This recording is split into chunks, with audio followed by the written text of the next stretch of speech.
30 days of feeling, day number 28. And we are nearing the end of these reflections. So, too, and such, dude, 20 minutes a day for 30 days is 10 hours of reflection. 10 hours, 600 minutes of reflection a month. That's a lot. I actually want you to ask yourself here in this moment, how much reflection do you get? I call it time in the sauce. That's what I call it. Tits. Time in the sauce. A client of mine dubbed it that. Don't know if I'll always use the term, but it's good, I suppose. Time in the sauce. 10 hours. It's cool actually looking at this. Like when this is done, it'll be about that much time. 10 hours of connection with gram time. Pretty neat. Like think back. There really wasn't much like thinking about any of my formal schooling. There was not one activity, one class. There wasn't one class that was its sole purpose was to connect with myself and learn what it is I want to do, who I want to be, how I can be better. Everything was geared towards performance and if exhalation is a word, or I should say excelling, or maybe it is exhalation.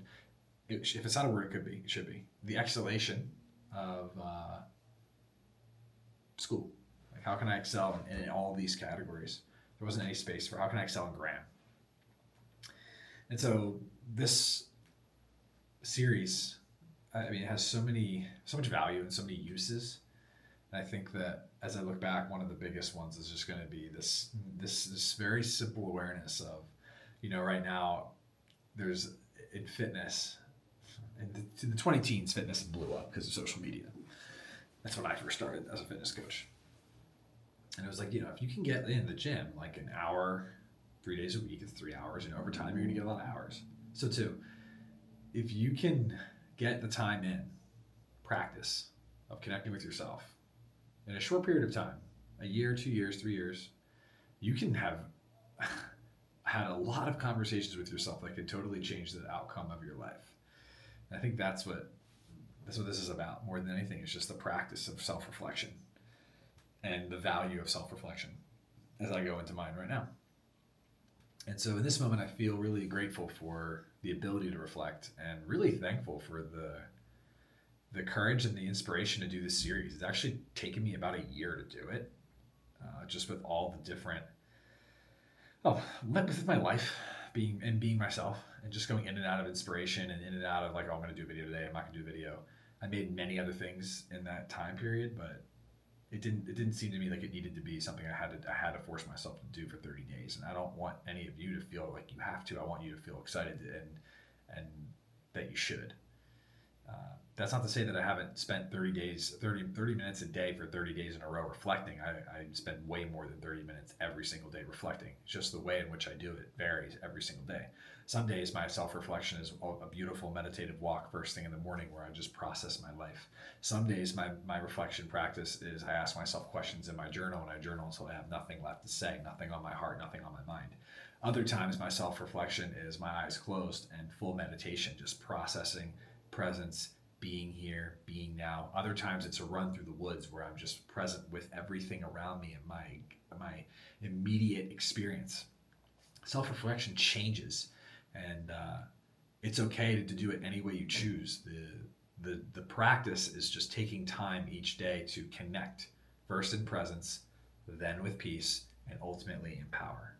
If you can do that consistently over time, compounded, you will gain power over your life. You will think of new ideas. You will realize how to execute them. Your habits will change. Your vocabulary will change. Your imagination will grow. Your ability to conceive, create, execute, and reap the rewards will come to fruition, and you will realize that you are a creator and have power more than you ever imagined.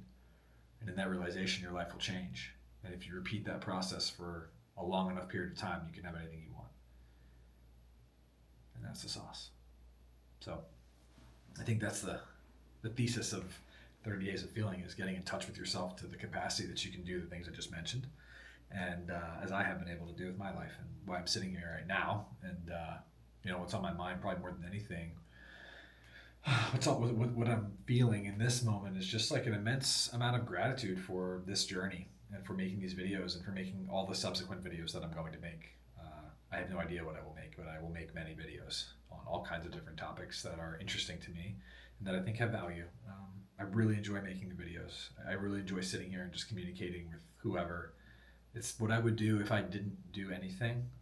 If I'm out in session or with Autumn or at the gym or playing video games, whatever it is that I'm doing.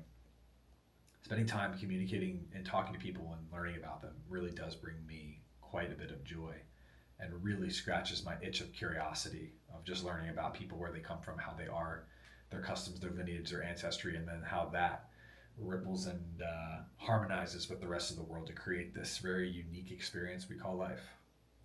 That to me is a worthwhile pursuit.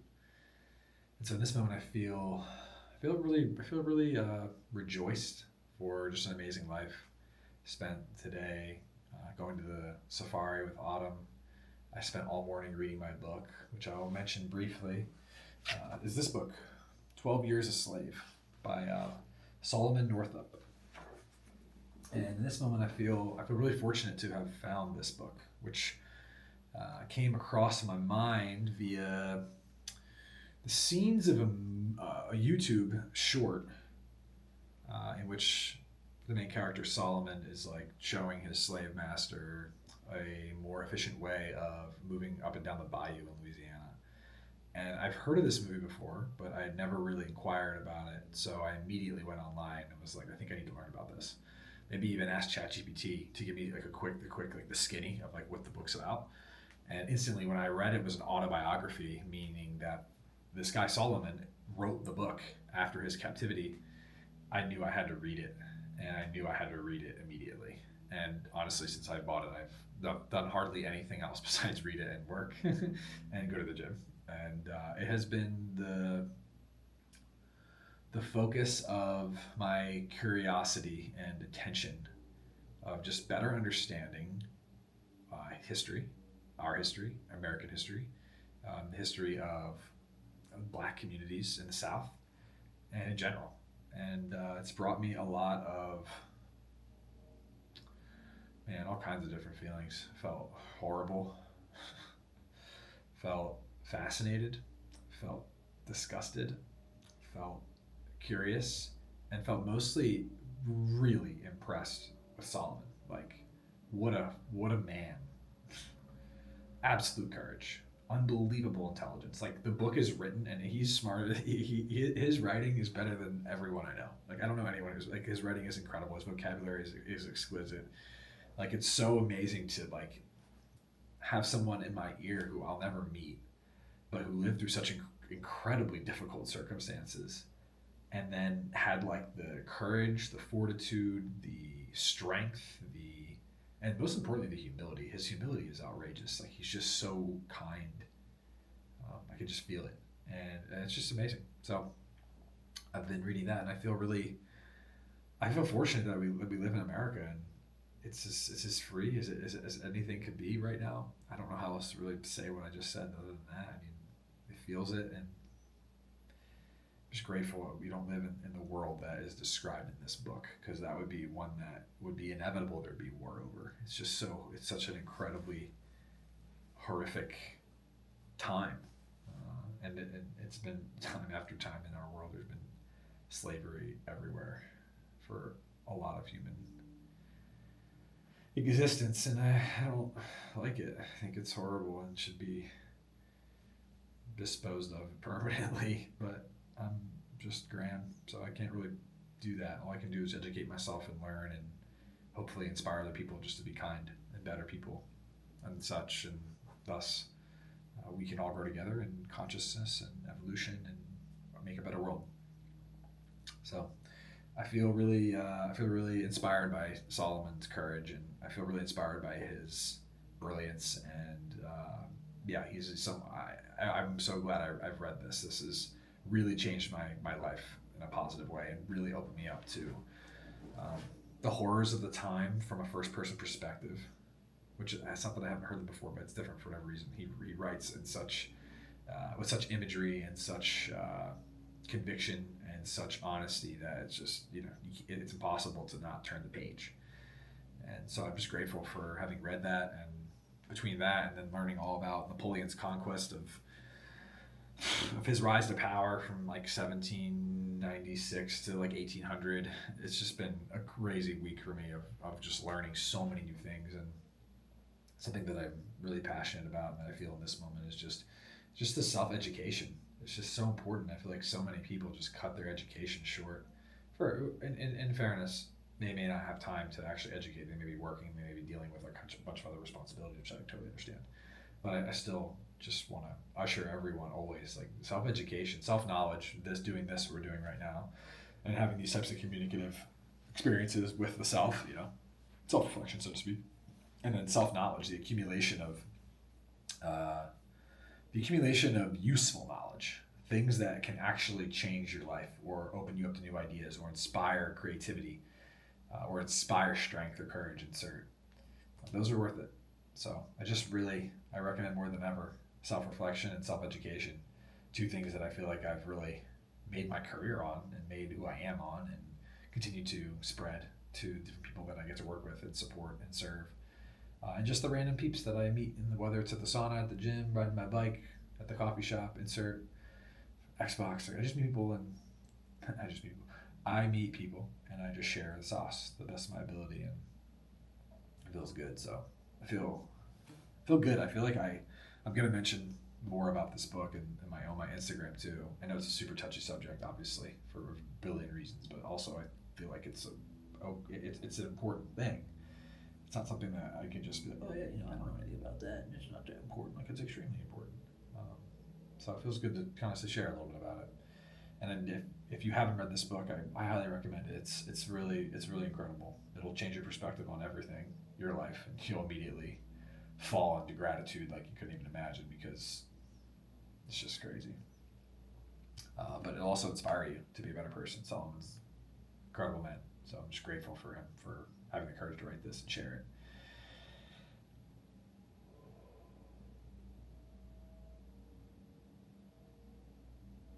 And in this moment, I feel proud of myself for sharing what I just shared,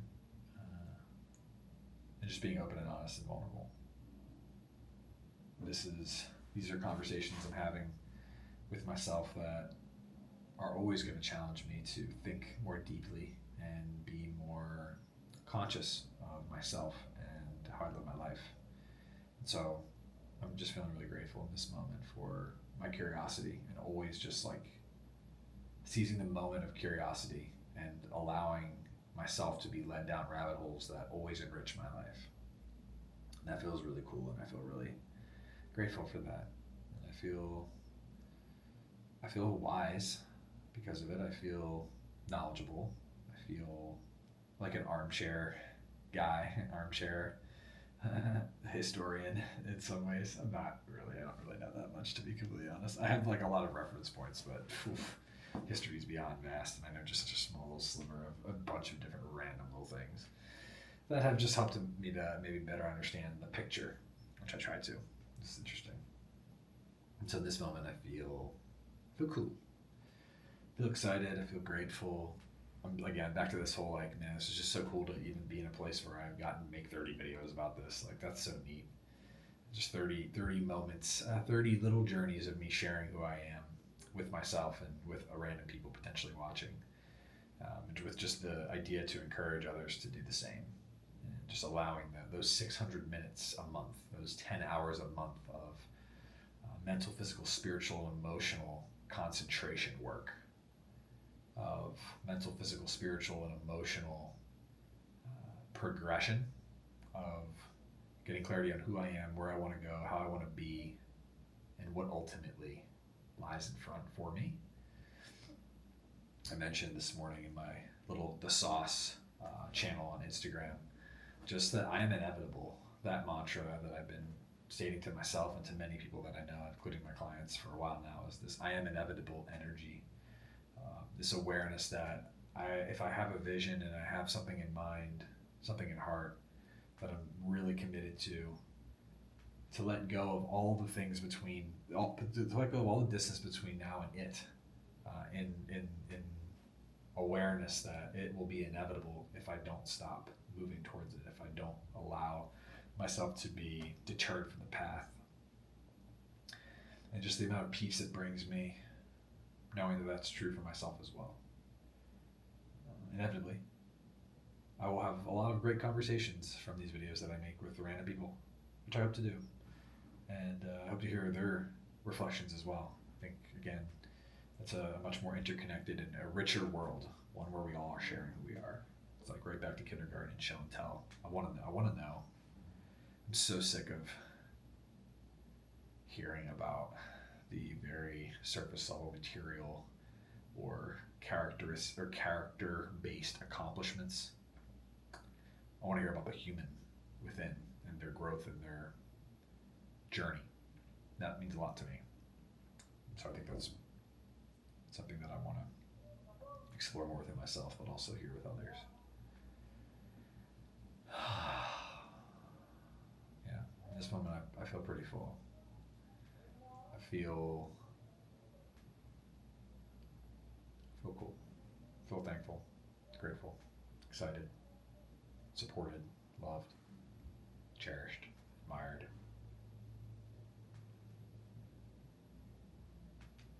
Adored. I adore you, Graham. You're the man. Thanks. It was good, actually. I feel hungry to crush a workout and eat a steak. I feel thankful for, just myself for just doing this. This feels so good. Just like eyes closed, breathing, patient. Just a little sliver of every single day is just completely for me and for me only. And that feels so freeing. Especially on the back of this book where Solomon would mention that he would not have any time, dawn till dusk. He was in the fields picking cotton or planting sugar or whatever it was. No idleness. Idleness was rewarded with a whipping. It's like, it's just literally the polar opposite is what I'm experiencing now. It's like full freedom of the moment and no freedom of the moment. So again, Solomon, just want to say I am so blessed to have read what you wrote and to have learned about you, and you are an absolute hero and a brave, brave man. And I aim to be a brave man, and I look forward to following in your footsteps of humility to the best of my ability. And I'm seriously just super grateful right now. I couldn't be more impressed and more astounded and more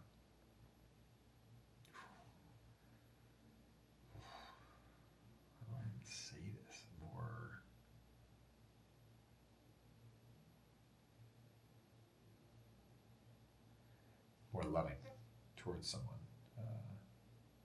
genuine, good person. So, yeah, in this moment, I feel like I always feel when I read a book that's inspiring to me. I feel like there, until I've really digested it fully, a part of it just like kind of is worn on my shoulders and arms because the weight of the energy of the writer is so evident. The weight isn't the word. The power of the writer is so evident. I'm feeling a little bit under I'm in the him right now still. Like I'm experiencing him and his experiences to a degree. So I'm feeling a minor fraction of maybe what he felt as he writes, and I feel the remorse and I feel the sadness and I feel the danger and I feel the relief insert. So I just feel really grateful for that and him writing it. And I recommend it. I recommend everyone read self-reflection and self-knowledge, self-education. And all that makes me feel good, stable, settled, relaxed, thankful, grateful, insightful, useful, thankful, said that. And brightful isn't a word, but now it is. 19 minutes. They're all about 20 minutes. It's perfect every time, man. I'm telling you. Makes me actually teared up a little bit there. Sharing that. That's how impressive it is. So, look forward to finishing. I think maybe like 2 chapters left, but basically you just got rescued. And highly recommend. So, yeah, day 28. What's the question asked today? It's just like maybe, it could really be as simple as like, maybe ask yourself the question is, how do you celebrate your freedom, or how do you embrace your freedom, or how do you use your freedom? Uh, are you using your freedom? Are you free? Do you feel free? Like these are questions that I think are relevant. We just had July 4th not that long ago. It seems like a great holiday for that reason. So everyone here wants to celebrate freedom, and having traveled to other countries in the world, it's definitely the thing that makes America most unique. Is like mostly there's the ability to do whatever you want within reason, and no one's going to stand in your way, really. It's pretty cool. So I have a lot to learn.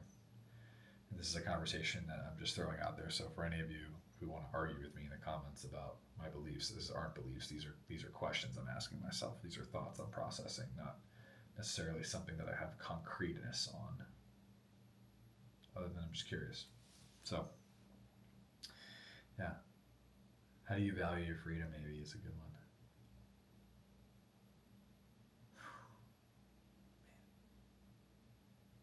There's just so much to learn. I'm just like such a child in that department. I've hardly learned anything, I feel, but I've learned so much. The infinites.